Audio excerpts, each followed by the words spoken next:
Okay mga lods, na napunta diri sa dagat. Mamana na punta adlaw nga Domingo karon. Kuha na pod, nakatakas na punta sa balay, balik kay sugo sa balay. Wala na po niya mo ang ganap diri sa dagat, mamana na punta. Manguha na punta ng isda.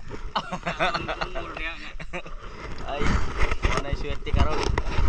Ako kauban mga lods, tuwa dito isa tuwa sa Tagaliog naman na. Okay.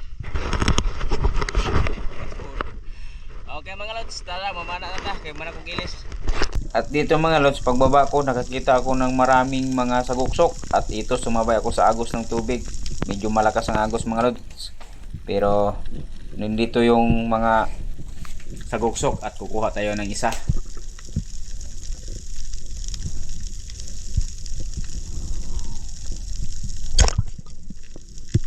Ayun mga lods, sapol yung isang saguksok. Okay na to, goods na to mga lods, para pang ihaw or pang kilaw.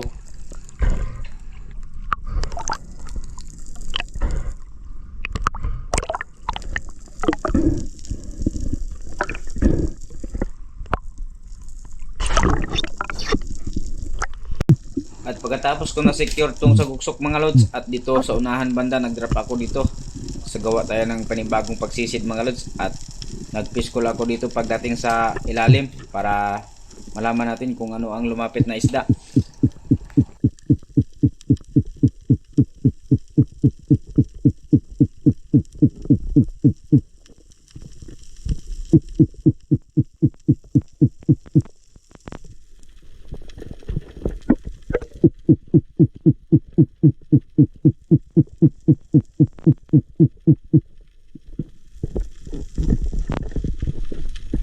At dito mga lods, sa ilang segundo ang paghihintay ko dito at biglang may nakita ako sa unahan ng malaking GT o Giant Trevally, pero hindi man lumapit mga lods. Kaya ayun mga lods, so sinubukan ko pa yung tawagin pero ayaw talaga lumapit.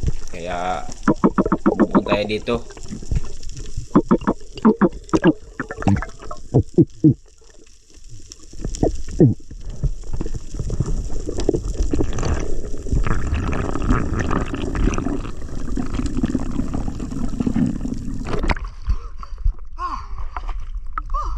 At dito mga lods, pagkatapos ko nagpahinga ng mga ilang minutes at nagsagawa naman tayo ng panibagong pagsisid, baka bumalik yung malaking GT mga lods. At dito pagdating ko sa ilalim, nagpiskol ako dito. Medyo matagal-tagal tayo nagpiskol mga lods bago lumapit yung malaking GT.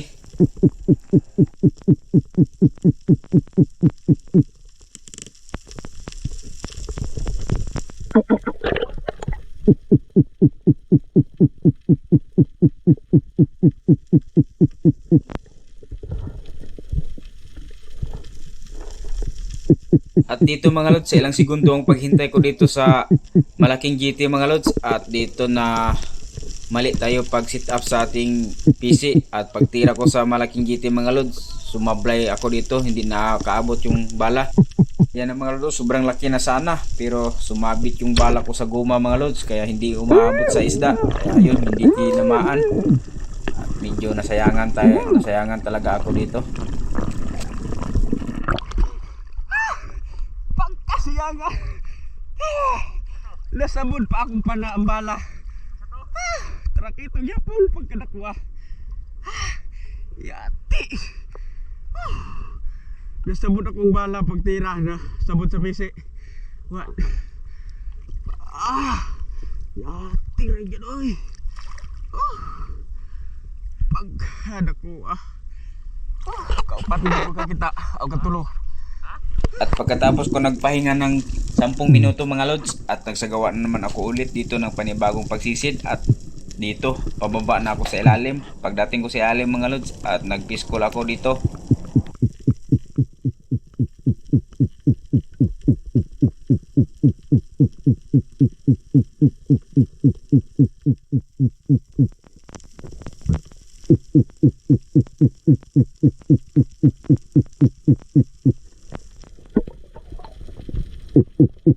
Sa ilang segundo ang pagpiskol ko dito sa ilalim mga lods, at biglang may dumaan dito sa likuran ko na malaking GT, at ito na yung mga lods, bumalik. yung natira ko kanina siguro malaki talaga mga lods, pero hindi natira kasi hindi ko nakita, malayo kasi yung pana ko, hindi nakaharap sa kanya, kaya hindi natin natira. Kaya ang ginawa ko dito, back to surface na naman tayo at mag-move on tayo sa isda.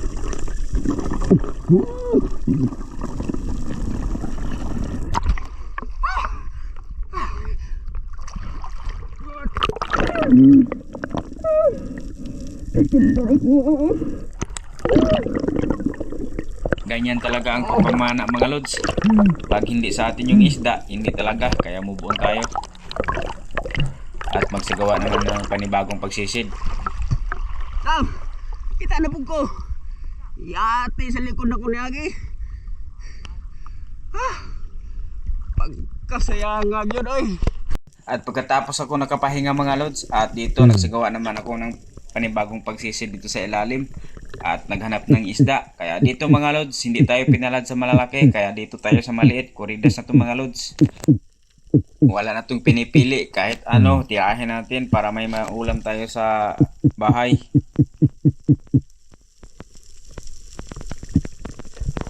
At dito mga lods, sa ilang segundo ang paghintay ko dito, lumapit itong mga surahan at ito yung mga target natin kasi wala na talaga yung yung malaki, hindi na nagpakita, kaya target tayo yung isa dito kahit maliit to mga lods. Kuridas na to, wala nang patawad.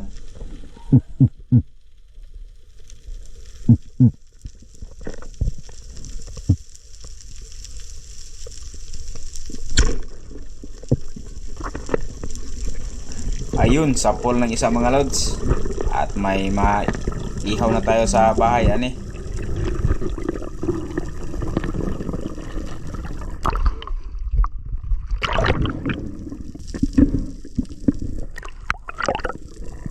Yan ang pangalawang isda natin mga lods. Kaya ito, pagkatapos natin nakapahinga ng ilang mga minuto mga lods at dito sa unahan nagsagawa na naman tayo ng panibagong pagsisid at maghanap ng isda kung ano ang lumapit at titirahin na natin pag sakto na sa distansya.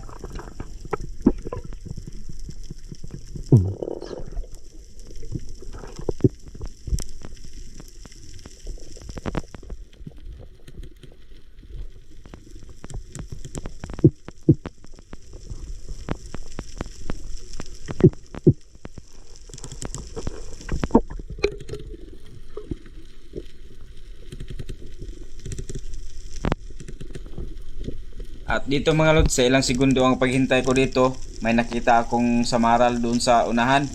Malayo pa sa ano, yung sa surahan, kaya ang target ko dito yung samaral mga lods kahit tumaliit. Ayun na mga lods, tirahin na para kuha. Ayun, sapol ang samaral mga lods. Kaya good size na yun, pwede na yun masabaw.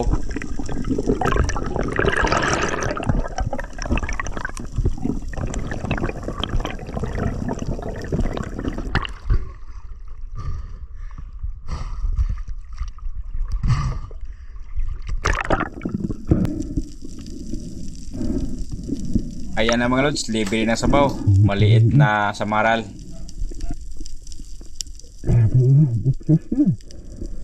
At ito mga lods, pagkatapos natin masecure yung samaral na maliit, at nagsagawa na naman ako ng panibagong pagsisid dito sa ilalim ng dagat at maghintay na naman kung ano ang isda ang lumalapit sa akin.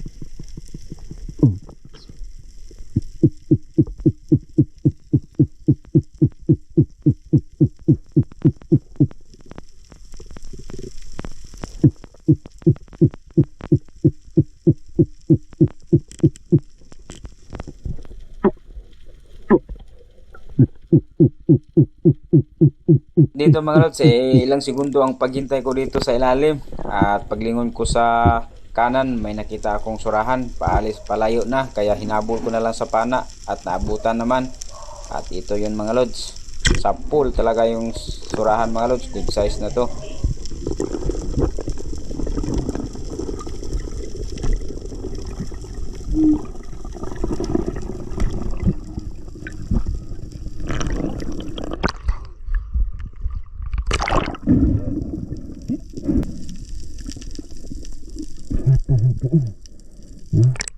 At ayan na mga lods, medyo good size na to, pwede na to pang ihaw at pang kilaw.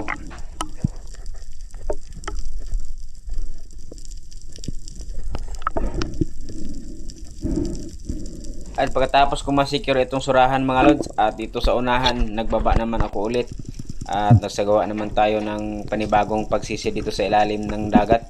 At dito tayo maghanap ng isda kung ano ang lumalapit sa akin.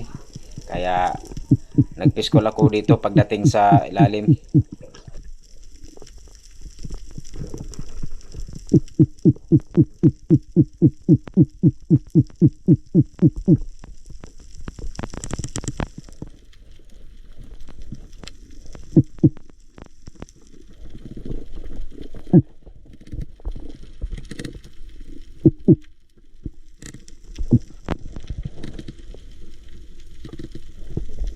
At sa ilang segundo ang paghintay ko dito sa ilalim mga lods, at bigla may nakita ko sa unahan na palapit na surahan. Kaya hinihintay ko malapit para masako sa distansya, pwede na ko natirahin. Kaya ayun na mga lods, tirahin ko na sana mga lods, pero bigla mang lumiko. Kaya hintay pa ako saglit dito at talapit na to kaagad. Kaya tinira ko na. Ayun mga lods, tinamaan naman natin. At back to surface na naman ako para makapahinga sa taas habang hila-hila yung isda yung natamaan.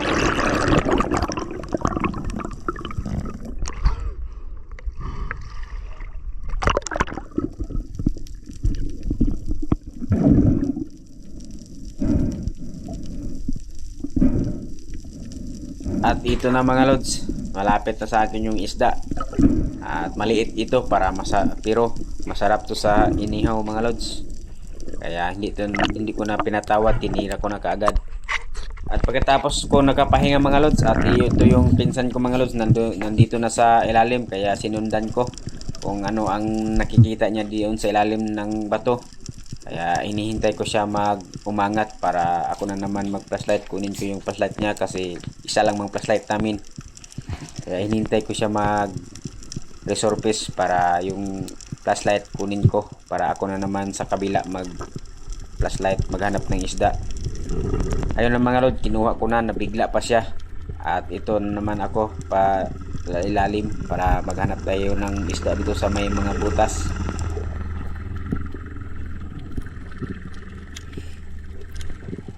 At dito mga lod, kahit anong li ko diha mga lod, wala talaga akong makita na isda. Kaya lumipat naman ako sa kabila ng butas at naglili naman ako doon.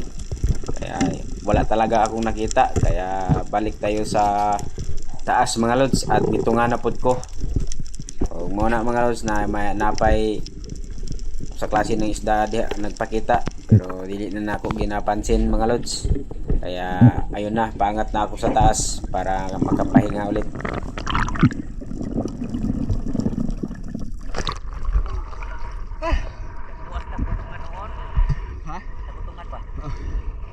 Kita man ako to. Makuha ka to, tirahon ako. Ano, umuro to. Ha? Umuro to.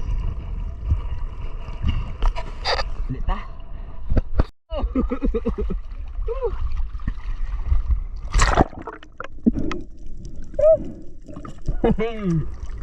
Oh.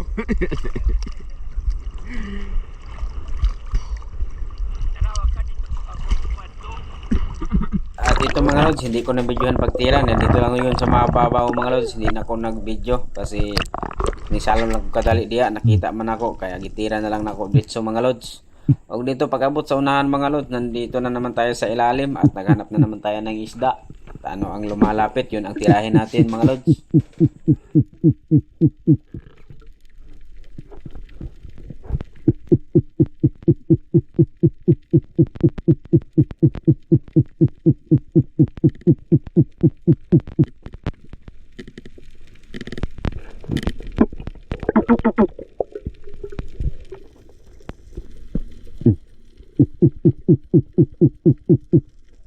At dito mga lods, hinabaan ko talaga yung hangin ko para hindi ako matamaan sa bangka, kasi may narinig ako sa taas na papunta sa akin. Kaya tiningnan ko, ayun na talaga mga lods. So, pag kinapos na ko sa hangin, sadyang matamaan talaga pag umangat na ako kagad.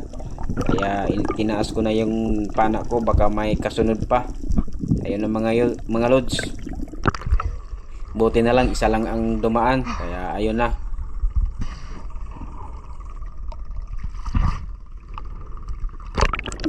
At pagkatapos ko nagpahinga mga lods, at dito sa unahan nag-drop na naman ako dito sa ilalim para maghanap ng isda kung ano ang pwede natin tirahin. At habang pababa ako dito mga lods, nag-piscol ako kaagad para kung may isda man lalapit kaagad dito para matira ko na. At dito mga lods, habang nagka-drop na ako dito at bigla naman silang lumalapit, maliliit pero tinira ko na kahit maliit mga lods para may maulam na tayo at pang-ihaw.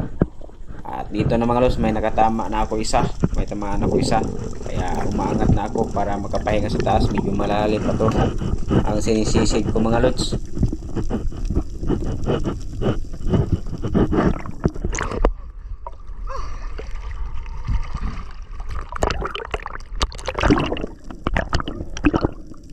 At pagkatapos ko ma-secure itong surahan mga lods at nakapahinga na ako, at dito nagsagawa naman ako ng panibagong pagsisid kasi marami sila, binalikan ko mga lods. At dito mga lods, nagpiskol ako at dito sa kanan ko mga lods, dito sila dumaan, marami sila kaya hindi na ako pumili ng isa. At sinong malapit mga lods, yun na ang tirahin ko.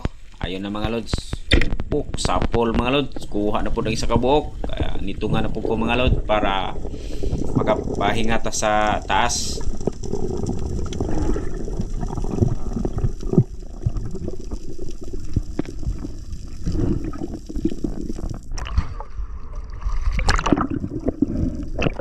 At dito mga lods, sobrang lakas ng agos ng tubig mga lods, kaya dito ako umawak sa binder mga lods. At yung may buya, sinakyan ko yung buya mga lods para hindi ako maanod sa tubig, kaya sobra kasing malakas ang agos sang sulog at yung kusuga. Kaya dito tayo musakay sa buya para hindi ako maanod, para magsisid ako ulit. Nandito pa rin yung area, hindi ako maanod sa area ng mga surahan. At na double kill ko pa sa ito yung mga surahan mga lods, dalawang huli sa isang tira. At ito,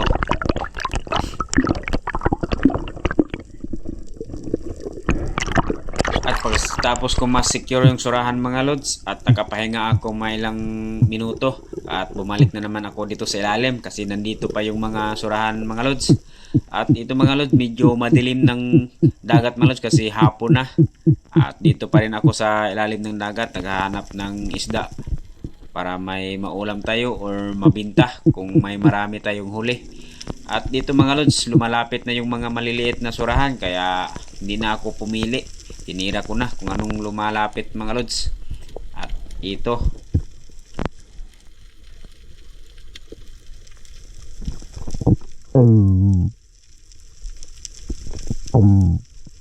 at ayun na mga lods, nakatama na ako isa, kaya angat naman ako sa taas para makapahinga at habang hinihila ko yung isda nga natamaan ko.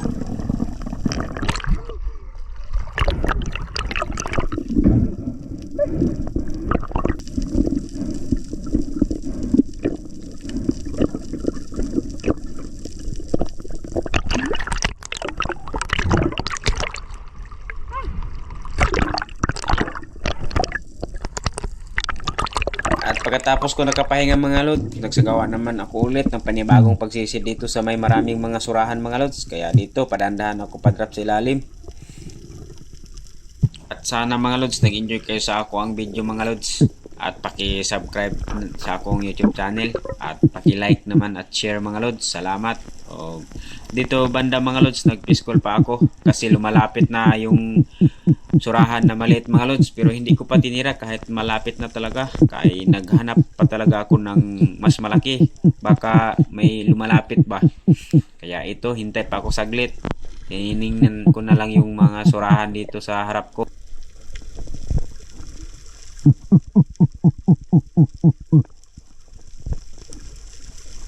At dito na mga lods, paubos na akong yung hangin ko kaya tinira ko na lang yung surahan.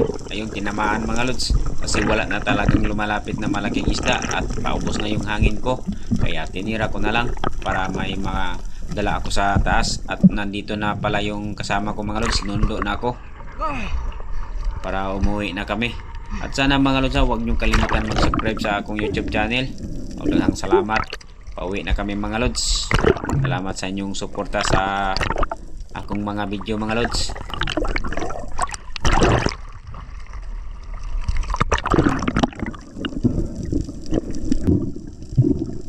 At dito mga lods, binalikan ko pa yung bala ko kasi sinabit di doon sa bato mga lods.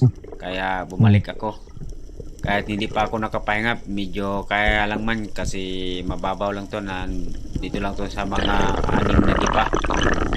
Kaya kaya lang. At dito paangat na ako mga lods habang hila-hila ko na yung isda.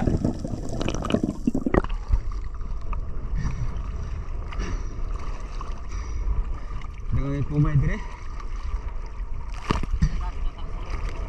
Sini. Ulit ta.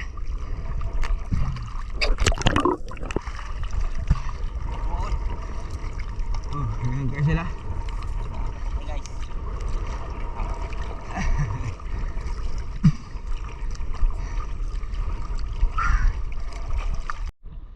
Okay mga lods, ulit na mi kay medyo may kusog-kusog ng hangin. Ulit na ta.